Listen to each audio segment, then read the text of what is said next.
What is going on, everybody? Hey, Ben is not here for reasons, but I am, and so is Tug, even I'm though here you're from a not in your different normal location. location. Yeah, so you look dark and mysterious. I'm not gonna lie, I almost like this mic setup better though, because I don't have to reach for it. It's just kind of sitting right where it needs to. Yeah, you are short Yeah, enough where that is a okay, concern. okay. I wasn't sure where you were gonna go with that, and I was scared. There were several ways. I took it in Correct uh, way. We'll go with the correct way. the safe for work direction, so that's good. That's a That's a first first. here on the BDT podcast. If you are here watching this with us live, first of Thank all, you. greatly appreciated. Second of all, that means you're like us and don't give a damn for the whole sport of basketball because we love football instead. Hold on, hold on. There is something that needs to be said though. How did Arizona lose to Princeton? Like, I mean, I could see the path looking at it, but like for it to actually happen, I know a 2 seed goes down every year, but did not have it pegged as Princeton or as Arizona. Well, you don't do a whole lot of pegging, so it's. That's good. That's approved. I actually, And there it I is. have, We're I back have a, off Safe for Work edition. I actually have a bracket where I picked both Furman and Princeton. I do Unfortunately, in too. that It's my bracket, all upsets bracket. I think I also messed up West Virginia, Maryland, and one other one. I think I picked Illinois. Yeah. Who gives a shit? We're You're still talking leading about. the brackets, man. I know, and I don't care, and I want to talk about these draft prospects instead. So let's do All that, right. please. All right. Oh, who are we this week? Notre Dame? Not just Notre Dame, the conference that Notre Dame is technically a part of, even though they refuse to accept that they are a part of it, which is ACC. Yep. Checks. They play. What is the agreement exactly? It's either 5 or 6. I think it's 5 We want to ACC play games a year. we want to play almost a full conference schedule, but not really a full Right. conference schedule. Yeah. Well, right. We have too many protected rivalries outside of the ACC that we just would like to not. Notre Dame gets away with a lot simply because they've been around so long and it's good for so long, but they haven't been good in a long time as well. And so it's time to change things. It's the official stance of the BDT podcast. Yeah, I can get on with this. um, so, yeah, we're including Notre Dame in the ACC conference preview for draft prospects. If you Also, haven't been the joining us this whole time, sorry, go ahead. I was gonna say also the ACC needed help with prospects on their show, so this works out. Factually accurate. If you have not been following us, the way we're doing these draft prospects this year, we're not going like top 10 by position or anything. We're just talking about all the guys who are probably in that draftable range, going conference by conference. So we've done the SEC and the Big Ten already. You can go find those at all those links scrolling across the bottom of the screen. They weren't last time, but they are now. You really refuse to read the links, though. I thoroughly enjoy this pain for you now. And this week will be the ACC. Next week will be the Big 12 and Pac 12 combined. Yet another 2 conferences that needed some help getting enough prospects to make a show out of. It's valid. Once we get to the Power 5 conferences, we will do another mock draft. Now, why are we not doing another mock draft right now? Fair question. Most people put out mock drafts like once a week. Well, if you haven't been keeping up with the NFL, first of all, weird that you're watching this show. Appreciate it, but weird. Second of all, you will have noticed free agency is happening kind of like right now. Yeah, it's So the new a league lot of year, things man. are getting cleared up. A lot of things are getting cleared up. And by the time we get done with next week, with finishing out the Power 5 conferences, the week after that, most big names will have been settled, and we will know a whole lot more heading into next mock draft. So it should be some good stuff for you. Like, we still don't know how many first-round picks the Packers are going to have. That's still up in the air right now. We do know how many first-round picks the Dolphins are going to have, though. It's a big fat 0. Thank you, Mr. Ross. I don't think we're going to have a pick in the first 2 days now because we just traded a third-round pick for Jalen Ramsey. Yeah, I think you're right. So we're not even going to do any mock picks for the Dolphins this year because we're not going past the third round at all for the most part. Until later. I don't think we are ever this season. I thought we were going to do a full, basically a day 3 mock at the end. I don't think so. We'll see, I guess. All right, fair enough. Nah. Either way, today's ACC prospects. Again, we kind of go through these: offense, then defense, then special teams. Most of these guys, the reason they're on this list, they got invites to the NFL Combine. There is one exception this week. We'll talk about him when we get to him. But other than that, these are guys who we've seen work out. We've seen are fully entrenched in the process and probably going to a team. Probably going to end up on a team somewhere, if not drafted one of the priority UDFA types. So let's go ahead and get started with the offense. Unfortunately, no reprieve from the madness this week. Every slide has a conglomeration of like at least 2, if not 3 teams. It's wild. I think it's the best thing for the world to heal right now. We need to really reach across the aisle, come together, work out our differences, and put Boston College, Clemson, and Louisville on the same slide. That's what needs to happen for the good of humanity. All right. If you say so. All right. Anyway. I'm going to get it started here with probably one of the lower end draft picks on this slide here. Malik Cunningham. We're just going to come out the gate, talk about Louisville's quarterback. Extremely athletic, but his throwing is still questionable. Unfortunately, his athleticism, which would have been a shining just a shining star last year, gets overshadowed this year by Anthony Richardson. Man, I don't know if he helped. I don't know if he helped himself, if he hurt himself. It's hard for me to see, even with as valued as quarterbacks are, it's hard for me to see him going before day 3. If you have watched any Louisville football in the past really 2 years now, it has become painfully obvious every game that he is probably the least consistent quarterback of all time.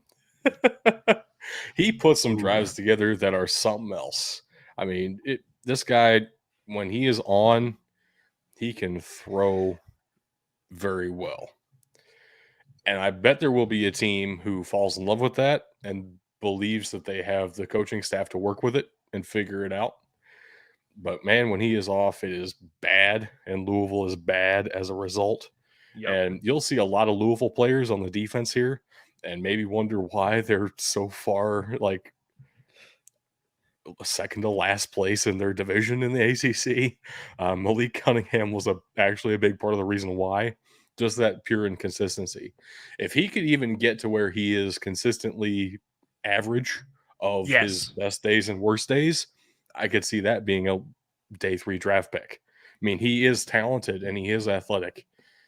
Yep. There are some real issues in his game, though, that will scare off most teams. Yep. Nope. I agree completely. Like I said, I can't see him getting drafted ahead of day 3. And even that, he might be falling into that priority UDFA category we were just talking about. Staying with Louisville, I guess, Tyon Evans is in a similar boat to me. I really don't see him going before day 3. End of day 3 is most likely. UDFA possible as well. The real talent on Louisville this year has been on the defensive side of the ball, and we will see them again shortly for that reason. Yes. No, nothing significant for me looking at Tyon Evans that really sticks out that says, hey, I am the back of the future for insert whatever team that you want to think of. Even his times and his scores at the combine just weren't fantastic. A 4.52 for a running back isn't great. 30.5-inch vertical, it's okay.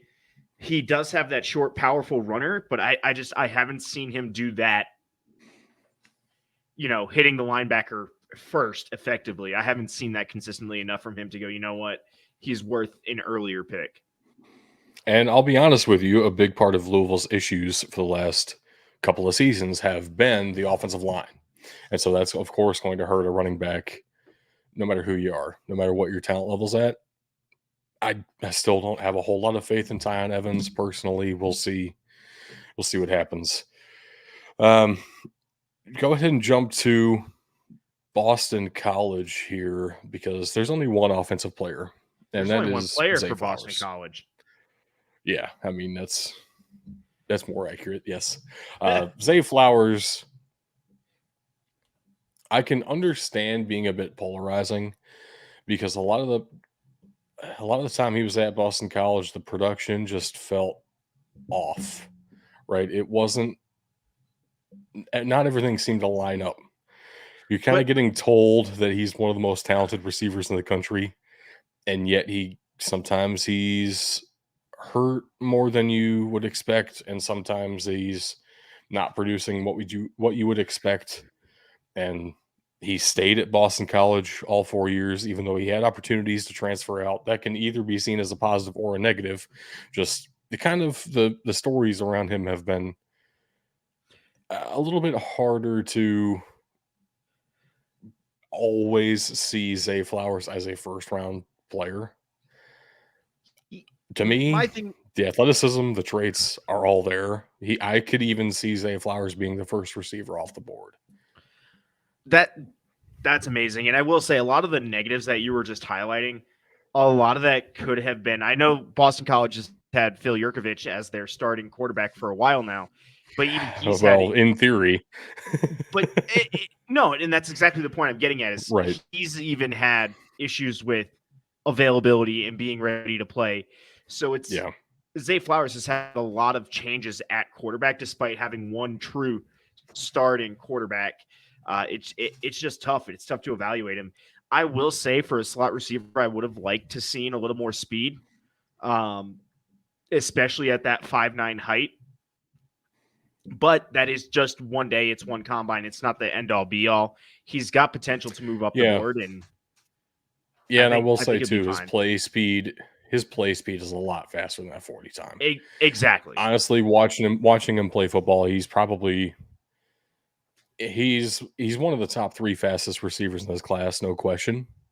I don't know how you would rank him because Boston College didn't play Tennessee or when they weren't on the field at the same time as each other when they played North Carolina, Zay Flowers and Josh Downs I'm talking about. So one of those 3 guys is probably the fastest receiver in this class. It could be any of them. And this combine score doesn't exactly reflect that, but I would not be at all surprised if there's a team that comes into the first round saying we need speed at receiver.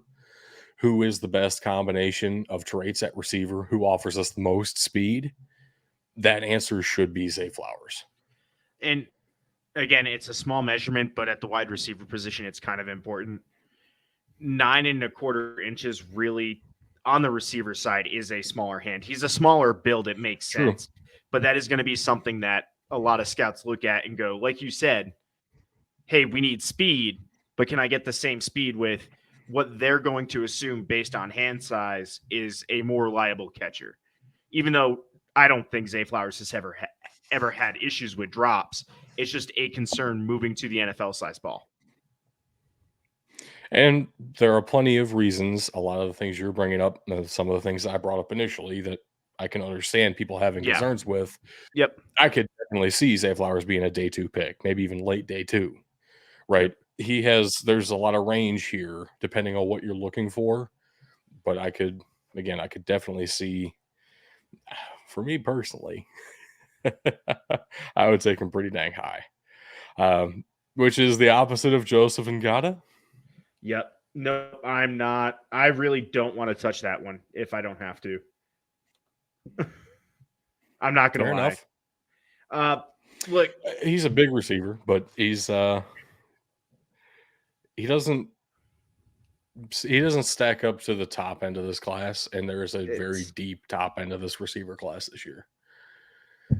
No, so, and that's exactly it. And this one very well could be, like you said, he's a big-bodied receiver. A lot of what my question marks with him could come from the issues that Clemson had at quarterback. Whereas one made it work most of the time, Clemson's offense as a whole this year, I think, was not good. I had been the biggest DJ hater, as you guys called me, even a Dabo hater, because I still don't think he's that good of a coach. You're a Dabo hater more than a DJ hater, honestly. Look, all I'm saying is when you are down big at halftime, you put in your second string and you win that game, maybe you stick with the second string. We decided not to if we were Clemson. We stuck with DJ Uyunglele, and I have issues with that. And I think it hurt Joseph Ngata because DJ just was not the answer out there. You know who made it work and looked good anyway is Davis Allen. Tight end. Sure, he's not from BYU. I am very confident. Okay. Yes. Okay. I trust you. It's a very BYU name. It is. No, Davis Allen to me is the either middle or bottom of the second tier of tight ends in this class. The issue for Davis Allen is that top tier of tight ends. Again, kind of what I was just saying with receivers. This is a very deep class at the top tier of those pass catchers. This is a year to need pass catchers in the draft if you need pass catchers. Like whether that's tight end or wide receiver. You know, a lot of people questioning that Darren Waller trade, right? This seems like a logical place to talk about it. Darren Waller really worked out incredibly well for the previous regime in Vegas. Yep. He didn't do that well this year. So if McDaniels doesn't want to use Darren Waller the same way, well, then this is a great draft class to go out and find a tight end that better fits your scheme. Yep. And, you know, Davis Allen isn't going to be probably going to be a day 3 tight end. That's what I'm thinking. But I expect he could still work out very well if he gets in the right situation, of course. Yep. The other guy on this slide, Jordan McFadden, did line up at tackle for Clemson his whole career. He will almost assuredly move inside to the next level because of his size. He's only 6'2". But he did play tackle. 303 is not exactly tackle weight. No, it's not. For moving inside, it's a good weight and it's a good arm length. He can keep the defender separated from him by almost 3 feet, 34 inches, and that's a good solid anchor weight for a guard in the NFL. Yeah, I could see him working out at guard. He just doesn't have a lot of experience in that exact position. Clemson needed him at tackle, which is going to hurt his stock. You know, it's great that you were the best lineman for your team and therefore they put you at left tackle. But if your position translating in the NFL isn't left tackle, that could actually hurt you a little bit. Yep. Another guy who's probably a day 3 selection, but definitely could see him working out on the inside. Maybe, you know, either guard position. I don't know yet. Yep. Depends on what the coach and staffs are looking for. Let's go on, push it. Yeah. Oh, Miami, North Carolina. Oh God, all of the colors on this slide hurt my eyes. It's good. It's good for you. So let's talk about Will Mallory first because he's the only Miami player, at least on offense. There's one more on defense. Really, in this class. Will Mallory is, to me, better Then Davis Allen, the tight end we just talked about, even though they are very different tight ends, and so it'll probably end up being that like early day 3 kind of tight end. Will Mallory might sneak into the bottom of day 2. He is a very talented tight end, but very different style. He's also a smaller tight end. Like it's Right. weird to say that a dude at 6'4", 239 is a small dude, but for the tight end position, he is smaller. He's not going to be your blocking type tight end. Well, right. He's Davis Allen's 6'6", almost 250 playing yeah, weight. like so you're looking Yeah. at this. Will Mallory might be your more of a, believe it or not, 2-point stance type tight end rather than hand in Right. the dirt old school tight end. Right. Who's that pass catching tight end the Dolphins had for a while now, a couple of years now? We still have Mike Gesicki. Well, yeah. Isn't he like Mike Gesicki's size? That would be the kind of role. Probably, yeah. So that would make a lot of sense to me, and I don't expect Will Mallory will be asked to do all that much run blocking. I would not assume.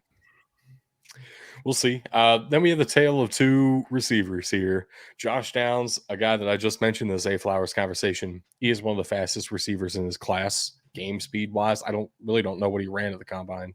The ACC as a whole ran like trash at the combine. Yeah, 4.48 doesn't look good for what I'm trying to say. But Josh Downs is a really fast, deep threat, great deep threat receiver, which again could be the kind of thing that you're looking for. And depending on what you need at receiver, Josh Downs could be one of those guys you look over, even a bigger body guy. Like everyone's kind of assumed Quentin Johnson is going to be one of the top 2-3 receivers off the board.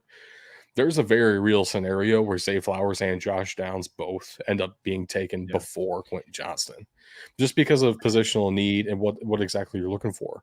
So, yes, Josh Downs is smaller, 5'9", again, 9 1/4 hands. I'm less concerned about the 5'9" and more concerned about the 171. That's fair.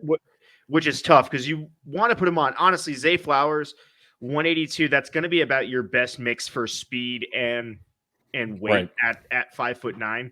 But even adding on 10 pounds, you don't know what that's going to do to their speed because it does have an effect, whether people want to admit it or not.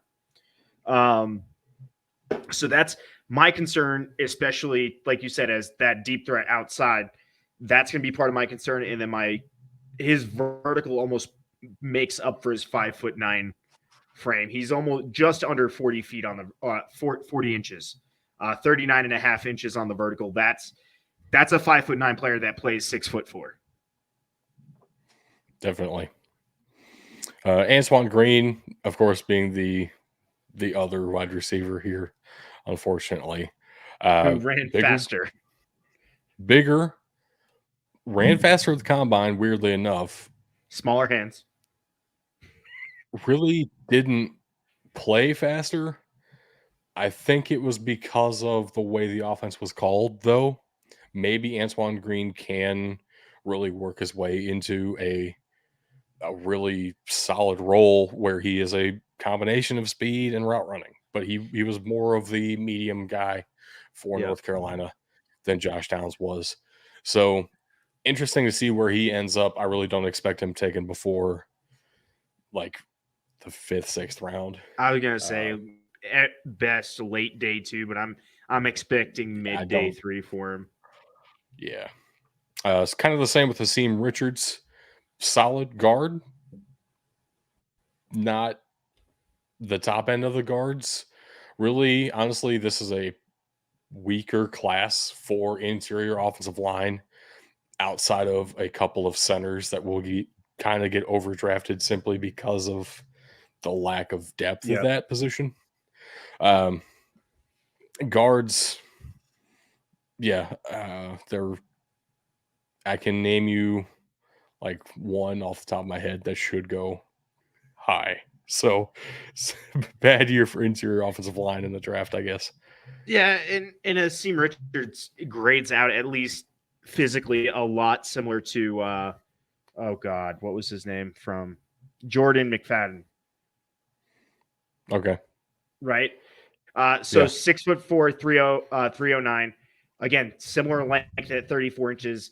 So he's got That's that true. good weight, good length that you're looking for in that guard. Yeah, I just, like you're saying, I don't necessarily see him going much before day 3. And you also got to realize too that these builds that we're talking about for guards are more pass protecting guards and not so much the pull get to the outside type guards. Definitely. Yeah, that's kind of what you end up with at day 3 is your anchor guards. So, Yep. Coach, what do you want me to do? Stay right there and keep people away from my quarterback. yeah. So we did throw Notre Dame in this ACC, but they only gave us 2 offensive prospects to work with. Come on, Thank Notre Dame, God. step up your game. Yeah, but they're Notre Where you at? Dame's. They're the prospects Notre Dame is known for. That is true. An offensive lineman and an honorary offensive lineman. That's that's all Notre Dame's good at. No, their center this year, Jarrett Patterson, has been. People have expected a lot out of him for the past couple of years. Honestly, hasn't lived up to that hype. He will be drafted, though. He is a pretty good center. He doesn't stack up to the Big Ten centers this year, though. No. Day 3, IOL again. Yeah, I'm thinking the same. Michael Mayer, on the other hand, potential for the first tight end off the board, and potential that selection is a lot higher than people want to admit right now. There's a real possibility Michael Mayer ends up being a top 15 pick in this year's draft. There is also a very real possibility that he goes in like the 3rd round because other tight ends end up getting graded higher for specific individual reasons. So, kind of what I talked about with tackles. I've done this with a couple of positions now, but there really are a few different things you would look for in a particular prospect. Michael Mayer is that good combination of a little bit of everything you want your tight ends to do. Yep. Then you have your pass catching tight ends. Then you have your blocking tight ends.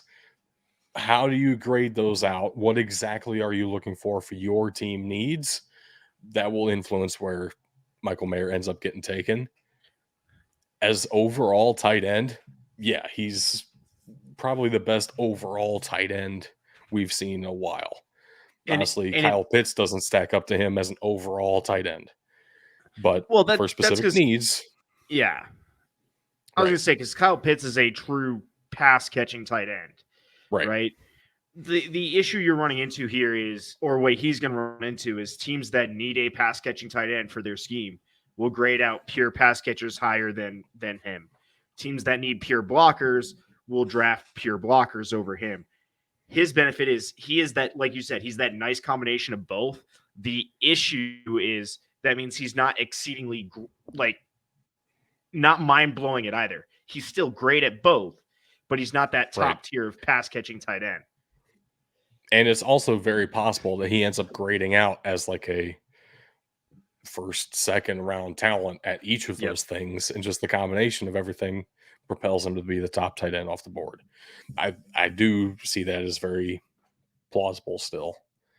It just tight end's one of those really weird positions where there's a couple of very different things you could ask your tight end to do that'll definitely change what you're drafting. So on to the Pittsburgh Panthers on this slide.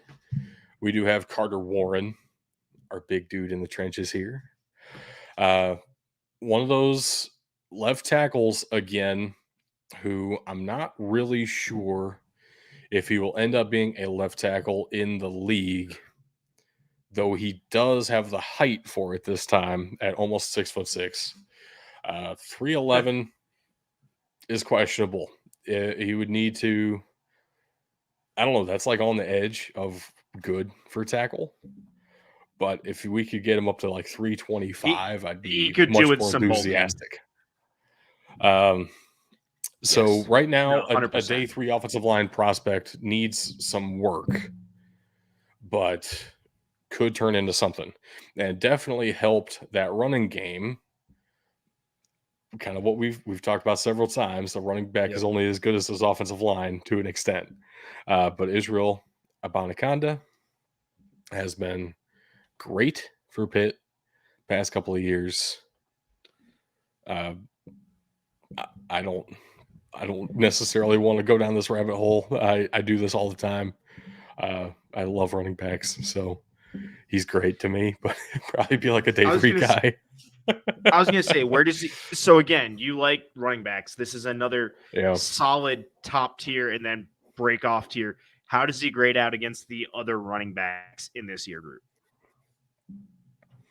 Yeah, he's one of those second tier guys. We have a couple of those in this ACC day here. He's got a great combination at 5'10", 216. I like that. He's got potential. I know. No real combine workouts, so we're gonna have to wait to see how he does at his pro day, though. I know that he's really not that fast. He's not a home run running back, but I really don't care most of the time, personally. It's valid. But I guess to be most fair in prospect grading, that should hurt his draft stock if he's only a single use case running back. He might end up being a great third down back, but how highly are you really going to draft a third down back? You know? Yeah, exactly. So we'll see what his value really comes out to be. Most likely a late day 3 guy. And hey, that's what you're looking at there is guys that have the potential to make a roster. No shame being taken in a third round or a third day 3. Not at all. Hey, you still got selected. That's what matters. Exactly. 3 more schools here in the ACC. Another one of those tier 2 running backs on this board too. Sean Tucker is a very polarizing running back prospect. I think because he does almost everything you would ask for from a running back prospect, but almost none of it grades out to a first round type of player. Like he's pretty good at most things, which historically, weirdly enough, really hasn't worked out for guys coming in the NFL. You almost need to be great at something. Find your niche. I don't know what Sean Tucker's niche is, and that will probably hurt him in the long run. He is a good running back, though, and he was very fun to watch at Syracuse. Man, he made the orange actually interesting. It's good. Like you said, he does a lot well, but he doesn't have, like you said, he doesn't have the thing that sticks out about him. He grades out athletically well, but that tells me that he's got some. It's a raw talent type situation with this. You've got the athleticism now, you just need to brush up on the skills. Probably. And yet again, a running back paired with his left tackle, Matthew Bergeron, is one of my favorite day 2 tackles in this class. I expect Bergeron to actually be a very successful tackle prospect here in this class.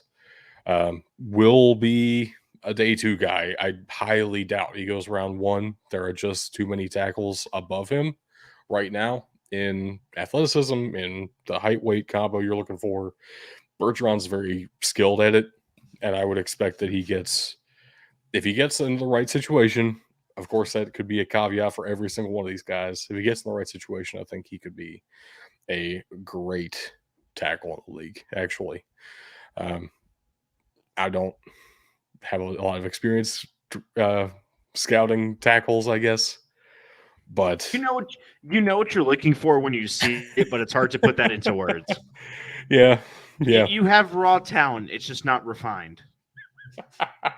I'm the Sean Tucker of scouting.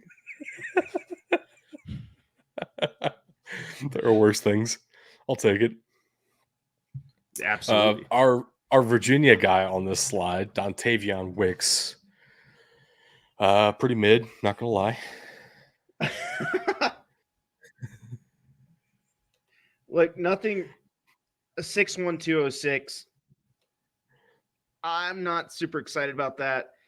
4.62, his vertical is what really sets him apart right here. But I'm not willing to spend a ton of draft capital on a 6'2" guy Yeah. jumping really high. It's he's an outside guy that's going to be a possession catcher. He's going to go up and get the 50-50 balls, but how often do you really want your quarterback throwing 50-50 balls? The guy I much prefer at wide receiver on this slide here, A.T. Perry, who honestly is better for those 50-50 balls too. At least he was in college. A.T. Perry was so awesome at Wake Forest. I'm surprised at how short he came in. I honestly thought he was 6'4", 6'5", and he came in at 6'3.5". Yep. Even still, the fact that I overshot that is a great sign when you're a wide receiver, because Yes. Yes. Means you're means he playing plays bigger than he yourself. is, Yep. which is awesome. And Which is still a really good size for an outside wide receiver. right. Absolutely. So I could see him. I really, right now, there's honestly no hype around him. I don't understand that necessarily. I think he's fantastic. So I don't see him sneaking into day 2 even. He'll probably still be a day 3 guy, but I think he could be really good. I think he can. Again, we're not hearing it in the media. We also need to understand that a lot of the media conversations you hear, even their mock drafts, are influenced by agents. Right. So if he doesn't have an agent that is in Mel Brooks's pocket or anything like that, he's not going to get the hype. I'm hoping teams Mel are Brooks. seeing what That's I say. incredible. You said No, Mel I meant Brooks. Mel Kiper. There it is. There's the tug name. That's a very different pocket. Either way, yeah. If your agent's not in Mel Kiper's pocket, you're not going to get the hype. So you're not getting into day 1. But teams will still be scouting you in later day 2. I could see him sneaking into a day 2 slot. I think he's definitely good enough for that. Blake Whiteheart, on the other hand, I don't see as, honestly, to me, he's not really a draftable tight end simply based on his production and what I have watched of him. The way he has tested so far is better than some of the tight ends I thought would be in that draftable range. So this is one of those cases where he might get drafted off of traits alone. Yep. And weirdly enough, that once again has like a 50-50 hit rate just as much as drafting for a combination of traits and production. So anything's possible with this guy right now. But Blake Whiteheart is kind of one of my names to watch. I don't know a whole lot about him as a tight end, but maybe coming out of Wake Forest, they didn't really like to use their tight ends, from what I understand. Yeah, that's true. That's true. So I'm wondering if he's being looked at as a blocking tight end with unknown receiving talent, because we haven't really seen him. He's got the size of a blocking tight end, 6'4", 247. The dude's going to be strong, but he runs well too. 4.7 at 247 pounds is pretty good. I'm not going to lie. So I'll be interested to see how they showcase him at his pro day. Hands coming in at 8 3/4 though. At 6'4". That's interesting. Yeah. Baby hands. Maybe it is one of those situations where he's really great at blocking. Maybe he really is. And I just haven't watched Wake Forest enough to know that for sure. Maybe he is so good at blocking, if that's actually what it is, because his hands are so small, they can't actually see him hold. That checks. All right, we'll go with it. But I think that does it for the offense. Again, not as many as the SEC and the Big Ten. If you have followed the draft in, I don't know, the last 2 decades, you'll notice the SEC and the Big Ten are by far the most represented. So, yeah, some shorter shows here, unfortunately, for the ACC, I guess. But going on to the defense here, 3-3-5. There are 3 schools that run a 3-3-5. Now Notre Dame actually kind of runs a combo. They do 3-3-5 sometimes and 4-2-5 some other times. I don't know. I put them here. 3-3-5s are ugly. I hate them. Yeah. Yeah, I don't really like him either, but I do like Garrett Williams as a corner. He's not getting a whole lot of hype right now. Going to be a day 3 type of corner. I kind of like him though. Maybe again, that's a Syracuse was fun this year and therefore, but to some extent, I do think Garrett Williams could turn into a actually decent corner. It seems they're grading him out decently on NFL.com. His size is definitely be a little bit more of a concern at 5'10", 192. That's a little bit smaller, but I could see him trying to roll in at that nickel corner slot. Honestly, not that bad for a corner. Like, it's not good, but there has been worse. Look, man, we're going to talk about Deuce Vaughn next week, okay? We know there has been worse. Yes. But I can still grade him based on the average of what's out there. Unfortunately, Garrett Williams didn't partake in any of the off the field workouts. So I don't really have much more to grade off of that. But the dude's got potential. Like I said, my concern would be the size. And running in a 4-2-5 or a 3-3-5, they have a nickel corner all the time. I'm wondering if that's where he's going to slot in the NFL. Staying with the defensive backs, I want to jump to Brandon Joseph, who I got to say may have been a first-round pick if he stayed at Northwestern. The 3-3-5, weird 4-2-5 sometimes mix really didn't work out that well for him. He had kind of a down year. Yep. Not what he was expecting out of transferring to a bigger school. Not what Notre Dame was expecting either. They were hoping to get that same Northwestern safety, and well, they didn't. So Brandon Joseph has kind of fallen to maybe a day 3 safety. Edge of day possible. 2, early day 3. It is very possible that he ends up being drafted to his old scheme, kind of, and becomes, how in the world did this guy fall so far? It is also possible that maybe Brandon Joseph was just surrounded by bad enough defensive players that his tackling looked good in comparison and is not actually that good by itself at Northwestern. I don't know right now. Yeah. So there's some legitimate unknowns with Brandon Joseph, which are, it's going to scare some teams. It kind of scares me too anymore. I used to really love Brandon Joseph. Again, a lot of it comes down to what they showcase you at the pro day. I do see a comment here from Ghost Falcon. I haven't looked at those guys specifically yet, at least not in depth. The candidates, Andre Carter from Army, and I forget who the tight end is from Air Force at the Combine. We will get to them more in depth in a couple weeks. But the big thing to know is initial impression off the Army, Andre Carter's Combine was I was not as impressed as I wanted to be. Yeah. Yeah, Andre Carter is probably still going to be a day 2 guy simply off of production, which is kind of scary because most of the time teams prefer drafting you for traits than for production. Yep. What can we work with in order to translate this, as opposed to what were you able to do in that specific scheme, that specific environment against those specific teams? So I don't know. I don't know what to think of Andre Carter right now. And I'm sure there will be plenty of teams who are interested, but it'll come down to there'll need to be some explaining. Yep. In interviews, and maybe a really good regional combine, maybe a really good combo pro day with some other school. Yep. Kyle Patterson, the tight end out of Air Force, I have no idea why he was invited to the combine in the first place, to be honest with you. I'm still impressed that Air Force uses tight ends to do anything but block. Yeah, I don't believe that they do. Oh, I'm okay. still not convinced that they do that for sure.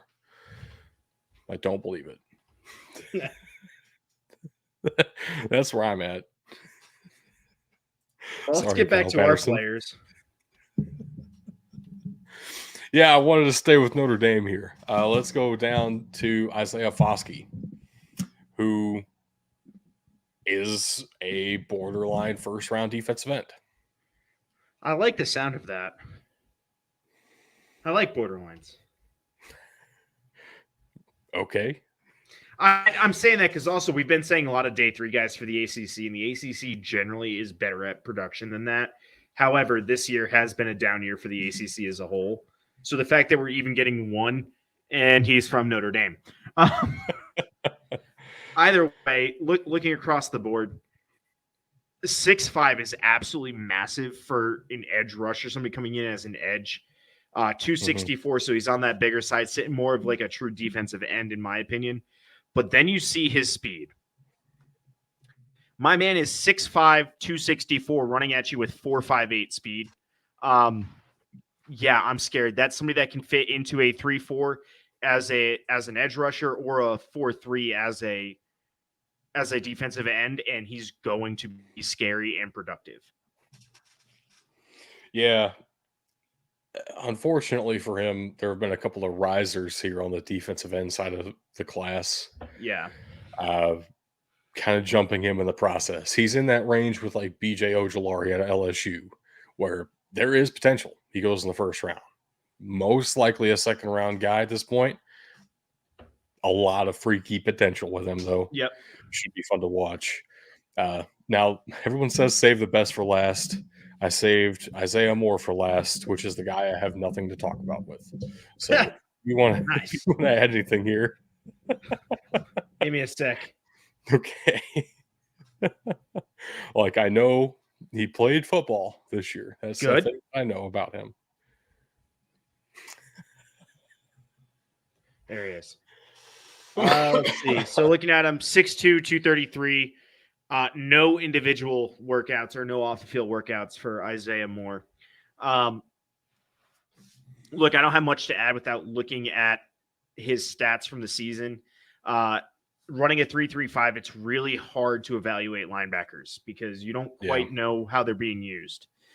In a 3.35, I'm expecting, if he's in that Mike position, to be filling a lot of the center of the field, that little gap that And I think he had like 90 some tackles last year. So, which is real, especially a 3.35. That's outstanding. So he's going to be a good tackler, and he's probably going to be decent in pass coverage. But I would need to go and review way more film on Isaiah Moore coming through. Currently, they have him graded out as a special teamer, believe it or not, on NFL.com. So maybe not the best, but definitely somebody to watch for as we go through. And that's probably why I had so little to say about him, because it's just a guy who hasn't been on the radar too much. That's fair. Maybe for good reason. Anyway, jumping to the 3-4 teams, Louisville and Pitt run a 3-4. At least they did last year. We'll see going in the future. One of these teams has a very different coaching staff. But a bunch of guys on this slide here. And honestly, 3 of my personal favorite defensive line prospects in this entire class on this slide. All name team guy too. Yeah. Yahya Diaby. Really all 3 of them are potential all-namers. Kalijah Cansey's just cool to say. And then Habakkuk Baldonado. I mean, what is that? Dude coming out of Rome, plays for Pitt. Born in Italy, playing defensive end for the Pittsburgh Panthers. That's great. Love it. They are all freaky athletic. All 3 of those guys on the defensive line. I really would not be surprised if they are just kind of rotational pass rushers to start off. Let them loose, see what they can disrupt. The run stopping technique and size probably isn't there for any of these guys right now. but that's something you can work on and I let don't him know. loose. I like how Yaya Diaby measured in at the combine. 6'3". I mean, that's true. 263 is pretty great. Yeah, with the length that I keep talking about, Right. that you're looking for, and then a 4'5", 140, 37-inch vertical. So you're talking about batting the ball down at the line. He's going to be good at that because he's got the length to stay away from these linemen and then jump to block the ball or bat the ball, I should say. Yaya sits in very much that same range I was just talking about with Isaiah Foskey, where he is adaptable to a 4-3 or a 3-4, which is absolutely fantastic. Yeah, and Habakkuk Baldonado is kind of that mid-range size of, is he going to play defensive end? Is he going to play outside linebacker? A lot of potential at defensive end, 6'4", 250, but he's got the athleticism for both. So Yep. interesting there. A lot of comparisons for Kalijah Cansey to Aaron Donald, simply because of the size and athleticism. I got to be honest with you, they don't play that similar of game. At the same time, Pitt obviously has a type when it comes to defensive tackles, and they've gotten pretty good at finding that kind of a guy. Yes. Yes. Uh, so Kalijah Cansey is one of the most athletic defensive tackles of the past 5 years coming into the draft. I mean, there's no question. That would be the reason you've seen his name come up in the even top half of the first round anymore for mock drafts. People are finding out that this dude can flat out move for a defensive tackle. Look, And sure, somebody's running at he's me at, 6'1", 280. but he's But 280 running a 4.67. right. That's scary. That's a freight train. That's what we call that. So the problem with a Kalijah Cansey type of defensive tackle, sometimes not everybody is exactly looking for that out of their defensive tackles. There are plenty of defensive schemes where you don't even want pass rush out of your defensive tackles. You want a guy who can cover up 3 holes at the same time. Yep. Kalijah Cansey's not going to do that for you. Nope. But he is freaky good at what he does. And I mean, he's just, you let him loose, he's very fun to watch. Yep. Oh, and that's what it's about too, right? Like, and you're right. There's different ways of doing this. Do you want all 4 of your pass rushers, or all 4 of your rushers being pass rushers? Do you want a pure run stopper like Vince Wilfork was? Like, what are you going for here? And again, Aaron Donald is very much a pass rusher from the interior of the line. You can even put him outside the line, and it makes no difference to him. Some teams are looking for that versatility in their defensive line, but there are others that aren't. So again, Right. grading out Kalijah Cansey is going to be team specific.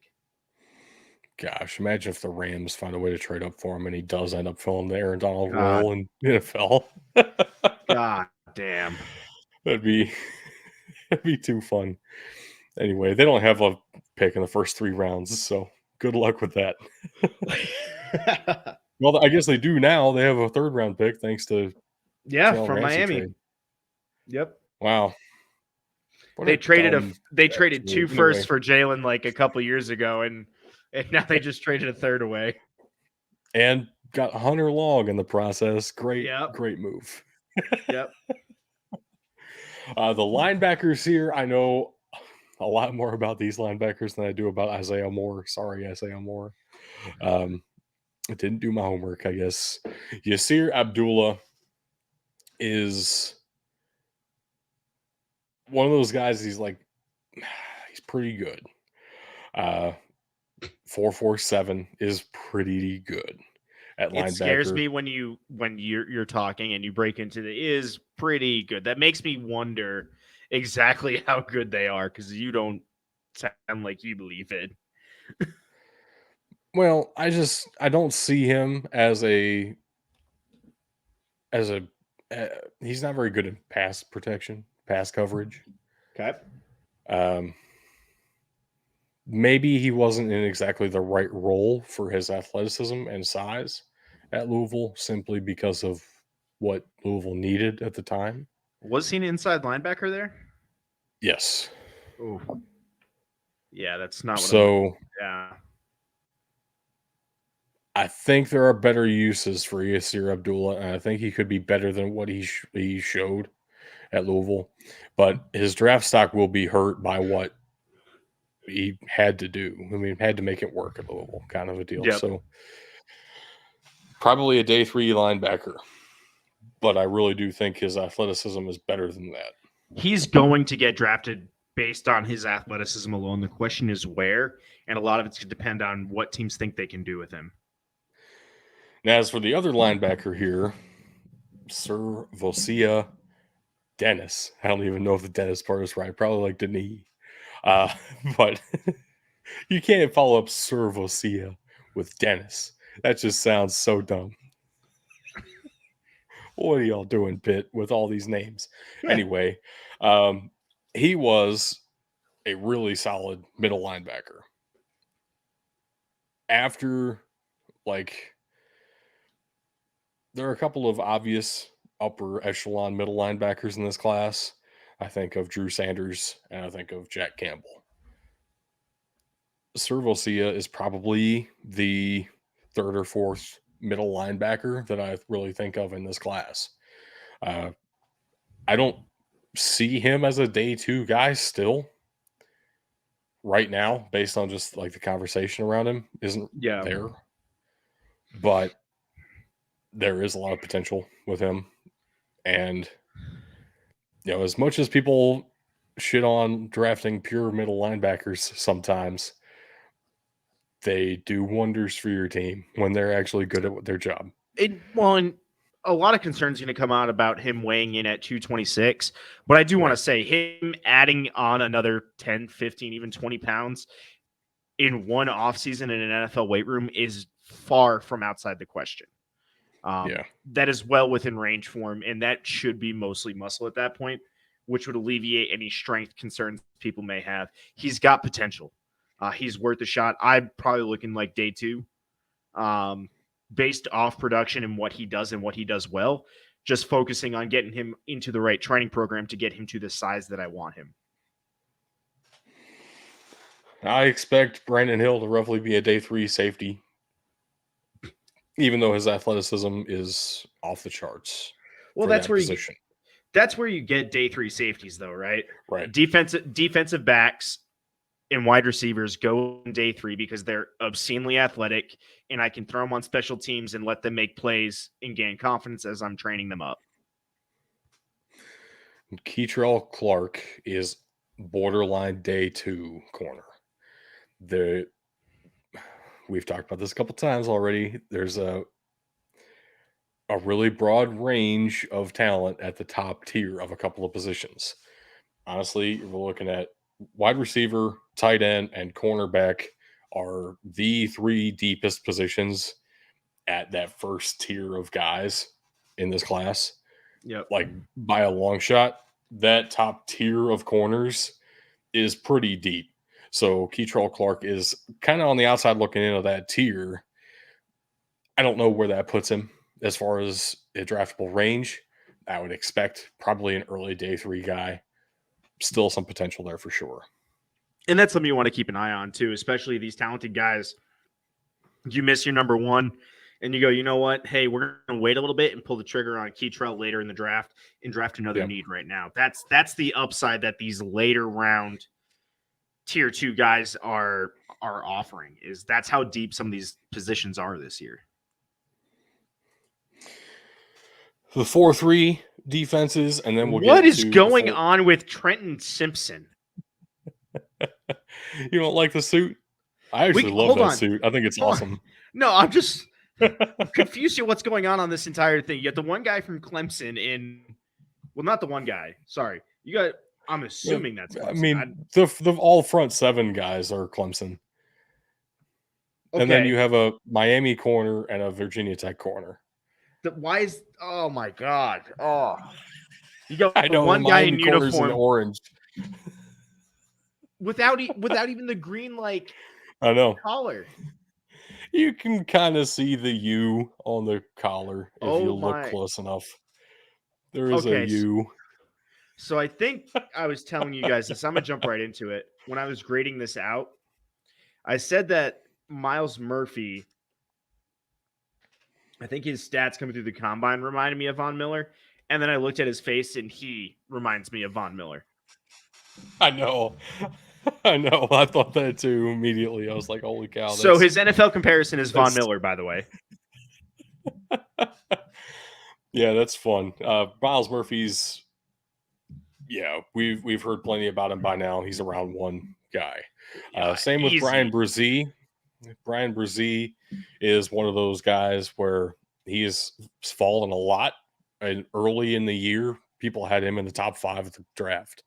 Not going that high anymore. Really, kind of a down year for him. Most of that can be chalked up to losing his sister mid-season. Don't really want to blame him for that. He still Nope. has all those traits, and his production was still there at the beginning of the year.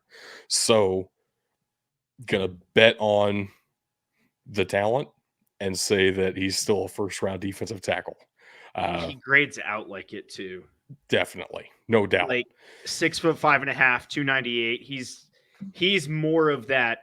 Those 17 extra pounds really make you more of that true inside defensive tackle that can plug a hole or two that you're looking for in a run stopper, and he's good at that. The odd man out on this Clemson defensive line is KJ Henry, who kind of a 5th, 6th round kind of a defensive end. Honestly, the production is the reason. The athleticism might be on par, if not maybe even a little bit better than his counterparts. Like KJ Henry is still very talented. He hurt himself athletically at the combine, I think. I don't think he had a very good day. Grades out as the 31st ranked edge in this draft class, which I think is hurting him. But again, this is why I don't like the edge. So me personally, I don't like the edge versus defensive end distinction. Because he's definitely a defensive end. Exactly. And that's yeah. That changes the grade on his athletic ability significantly. For sure. Trenton Simpson is that classic Clemson linebacker who doesn't fit the linebacker mold and may end up playing some safety in the NFL potentially, even though he is huge for that role. I was going to say, he'd be big for a safety. 6'2" is good for a safety, but 235? Yeah. Cheat. The freaky thing is he's that good at pass coverage that he could probably realistically do that. And that was kind of his role at Clemson, that tweener linebacker role that did mostly pass coverage. So he is another potential first-round guy. That positional value is probably going to hurt him a bit because of where exactly do you play him on the field. We've also seen that go very well for guys who are a little bit more athletic than this. Jeremy Chin. So we'll see. We'll see what happens with Trenton Simpson. My man's running at you at 4.43 speed at 235. I mean, ow. Right. Right. But what I'm saying is because we don't know exactly where his best fit will be on the field, it can be hard to find that the right team fit as well. But the team that drafts him will only do so if they have a specific plan of where they want to play him and how they want to develop him to that position. Which, honestly, the team that does that more often than anybody is the Arizona Cardinals, and they're not picking him at number 3 overall. So no, he's not. We'll see. He might end up being a 2nd-round pick, but not because he's not talented enough to be a first-rounder. Just it's some weird where exactly is his best fit. These two corners here, kind of the opposite ends of the spectrum for me. Tyreek Stevenson is one of those guys who might find himself in the 1st round, surprising most people. At the same time, there is some conversation about that, and he is at 6 foot. It doesn't sound like a big corner, but he plays like a big corner and a physical corner. And then Shamari Connor on the other side doesn't do that. So day 3 to UDFA for him. Yeah. Day 2, potentially, probably I would put Tyreek Stevenson as maybe one of the last guys in my list of kind of tier 1 corners in this class. So Tyreek Stevenson grades there's- out just looking at him right now as like you said, a late day 1, early day 2, probably in the middle of round 2 specifically is where you'll see him going off the board. Yeah, and there is, depending on how the draft works, we could see that kind of a guy go in the first round very easily. Exactly. There might be a run on corners and somebody freaks out and wants to get their guy, and that ends up being Tyreek Stevenson at 20-something. We don't see runs on corners like we see runs on wide receivers. I know you guys hate that I bring that up every year, but it has yet to fail me. I know. I want there to be a run on corners, though. That'd be very fun. Next up is the first of 2 slots for the 4-2-5. Positions made this difficult, even though there are only 3 players on this slide. You'll see in a minute. Duke and Georgia Tech are on the 4-2-5, and there are 3 prospects between them. One of these guys is probably going to be a first-round pick, or middle of day 2, but potentially a first-round pick. And the other 2 guys are day 3 selections. Yep. Let me guess. Keon White is our day 1 pick. Yes. What made you come to that conclusion? 6'5", 285, 34-inch length on the arms, massive hands, but also, I don't know, 30 reps on the bench. So not only is he big, he's got the strength to back it up. And running a 4-2-5, again, here's that edge/defensive end conversation. Oh, he fits both. 4-2-5. That is not accurate. No, they run a 4-2-5. The teams run a 4-2-5 defense. Oh, okay. I thought you meant no, he does not have a 40 score, which is why I ignored it. I thought you were saying he ran a 4.25 40. No, I would be drafting him first overall. Even as the Panthers. Would as well. Yeah, even as the Panthers don't care, drafting him. Trade up for a 4.25 defensive end. Yes. Yes. At 6'5", 285, could you imagine? Oh, man. Oh, and then the little fact that he has the production to back it up. So he kind of does, but really never felt like he put it together at Georgia Tech. I got to be honest. Well, that's because Georgia Tech as a whole could never figure it out. And I think that's most fair. This is one of those guys, he's going to be drafted off of traits more than off of production. But he 100% has exactly the traits that every NFL team would want out of a defensive end. So there's real potential he goes in the first round. Charlie Thomas is not on the same level, unfortunately, for him. Honestly, should more be an outside linebacker than a defensive end. I was going to say, my concern with him is weighing in at 216. He is your edge rusher that you're probably going to look to drop back to a linebacker, honestly, because he doesn't have the speed to justify his 216. And Shaka Hayward is from Duke. Right. I think that's all we need to say there. I mean, there are some good Duke players in the league, but he's not a middle linebacker. But that's probably his best fit for the future. Yeah. But I don't know how. Yep. I don't know how valuable that kind of a draft pick would be for you if you haven't seen him do what he would be best at, and what he'd be best at is a position where you can find replacements relatively easily. Correct. So tough to project that. Probably a day 3 guy, if not UDFA. Yeah. I said tough to project that, and then throw out a projection immediately. That's how you do, though, man. You do, and you do that well. Last defensive slide here. I'm pretty sure. One from each school. Yeah. Wild. And the guy in the Virginia jersey is not the Virginia player. This is his official team picture for North Carolina. He's God a damn it. transfer from UVA, and he is pictured in his UVA jersey, even though he played for North Carolina last year. And Noah Taylor is it's a North Carolina linebacker. Look, if I were he's- him last, I was gonna say if I Go were him ahead. last year, I would have looked for a 4-3 type defense because he is a great build for a middle linebacker. 6'4", 238. That's where I expect him to slot in the NFL. However, we just highlighted the issues with this when he's played a 4-2-5 linebacker. Or if he's fast enough, he could be a great outside linebacker. Imagine an outside linebacker 6'4". I mean, that'd be awesome. But I don't know if the 4-2-5 makes that really difficult. And so I don't know Yeah. where does he fit exactly, right? Yep. Kind of exactly what you said.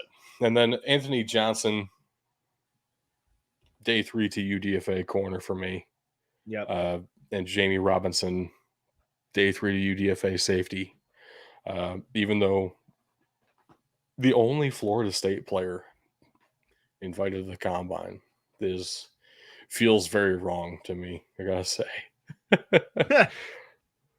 That's sad. Florida State's not exactly blue blood status or anything, but man, they are close. That's like I think we will see them back in that range with more players next year. I mean, we need Mike Norvell to step it up. Let's go. He's been doing that. He's been trying. Yeah. He's been trying. They ain't there yet. But let's get to the favorite part of the week, the not people we will draft. Yeah. Hey, I don't know what they did to Christopher Dunn's lighting in that picture, but man's looking less pale than every other kicker I've seen, so that's cool. Good for him. BT Potter looks like he's got some homework to do. And Andre Schmidt was not invited to the combine, even though, in my opinion, he should have been. Probably like my second favorite kicker in this entire class. Nice. And he has a name that looks like that, so that's cool. I gotta say, when I was filling out this slide, you had him as invited to combine, and then the running back for Syracuse was not. And I was like, wait a minute. So I flipped them thinking that you had just because they were stacked on top of each other, thinking you had missed it. I didn't realize that you had just wanted to talk about Andre Schmidt. Well, first of all, you were correct on both accounts. Oh, okay. So that's cool. Good. And I really don't understand what happened to him not getting a combine invite, because that sure feels like that should have been the thing that happened there. Are there any of these guys other than, honestly, are there any of these guys you would spend a 7th round flyer on, or are they all UDFAs? I don't care enough about kickers to know the answer to that question for these guys, honestly. If I happen to know them, then I would draft them. If I don't happen to know them, then I don't care enough to research them. So the only guy that I really recognize is the guy that didn't get a combine invite, which means I need to step up my kicker scouting, I guess. That's what it means. Look, if there's a weakness to have, it would be kicker scouting. And just maybe you'll get a job offer from the Buccaneers. I mean, they can't scout kickers either. They could use a weakness in scouting kickers, honestly. Somebody really overvalues that position right now there. So anyway, that does it for the ACC and Notre Dame, because they had Notre Dame needs to join a Dame conference. Hell right. Next week will be the Big 12, Pac-12, and BYU, because once again, Independence kind of had to go somewhere. The next week would probably be a bigger show because we're combining so many schools there. At the same time, we've already hit the Big 2, SEC and Big 10. So this is we're getting smaller here, and hopefully we're getting a little bit more conversational. Hopefully we're getting a little bit more in depth on some guys you will see later in the class as well. by the time we hit next week, we will have seen 90% of the first 3 rounds. Yep. So that's kind of how the draft works. A few guys in the group of 5 level will get that high selection, but honestly, we know what we're in for. Yep. So, I mean, I don't have anything else to add. I think I'm kind of rambling at this point. If you want to take over, You could add the links in. I definitely could do that. Go ahead. All you. Thank you for watching, folks. Really appreciate you checking us out. You can do so other places too if you feel like it.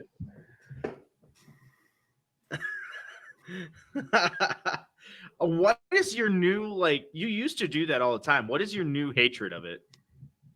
It just makes you laugh and drives you crazy at the same time, which That's makes valid. it worthwhile for me. All right, fair enough. All right, everybody. Make sure you think BDT football when you're on any social media sites. Patreon.com/BDT football, Twitter.com/BDT football, Facebook.com/BDT football, Instagram.com/BDT_football, BDTfootball.com, mailbox@BDTfootball.com, YouTube.com/@BigDudesInTheTrenches, and our Discord link, along with all the others, will be linked in the description below. Whew. I did it. Did pretty good.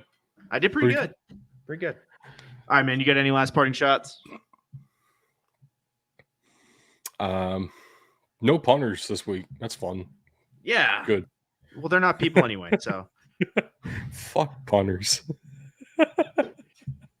Remember when we all got excited about that one coach who never punted thinking he was going to be good, and then he got lit up for 11 games of the season? And it was really just me that was excited. We all knew he was going to be bad. It was just still fun. Yeah. That was the thing. All right, ladies and gentlemen, thank you for watching or for listening. That is all the time we have on the show today. And just remember, you can't win a game if you can't win in the trenches.